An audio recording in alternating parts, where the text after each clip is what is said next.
So this would be an example of what I was talking about in my very, very first video of the difference in the sort of, it's like the texture of the country, right?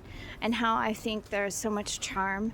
To me, there's so much charm in this kind of like melange of crumbling brick and different textures and different colors and the way that people hang their, you know, it's very romantic. It has a very romantic feel, but it is essentially that things are more run down here.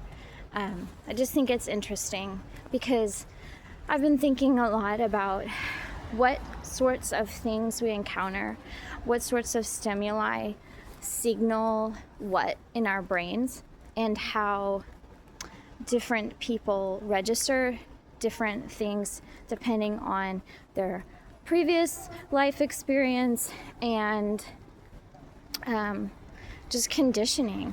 So one of the expat videos that we watched, this channel called Smile Abroad, they help people get set up and integrate permanently here.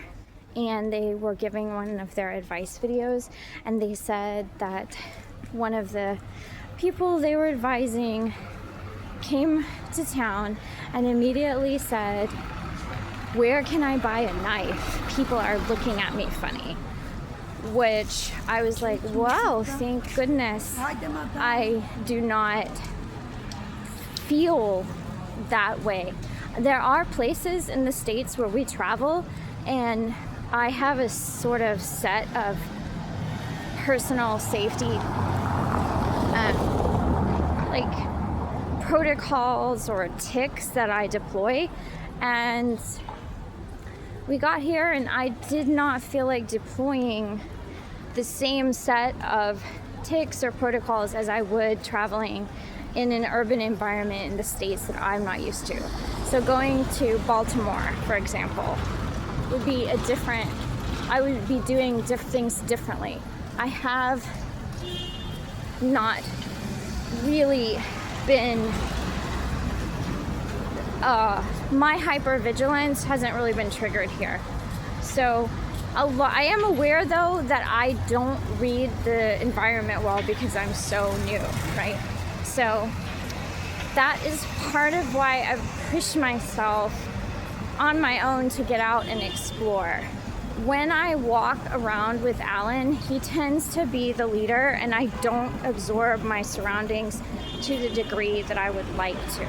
So, for example, he knows his way around very well right now, and I don't, because I have to be by myself, and I have to be on foot, and I have to spend hours walking or driving a place and mapping it in my mind.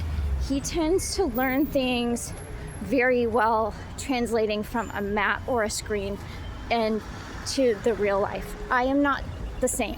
So that's what I'm doing this afternoon, in addition to getting things like hydrogen peroxide and oven cleaner.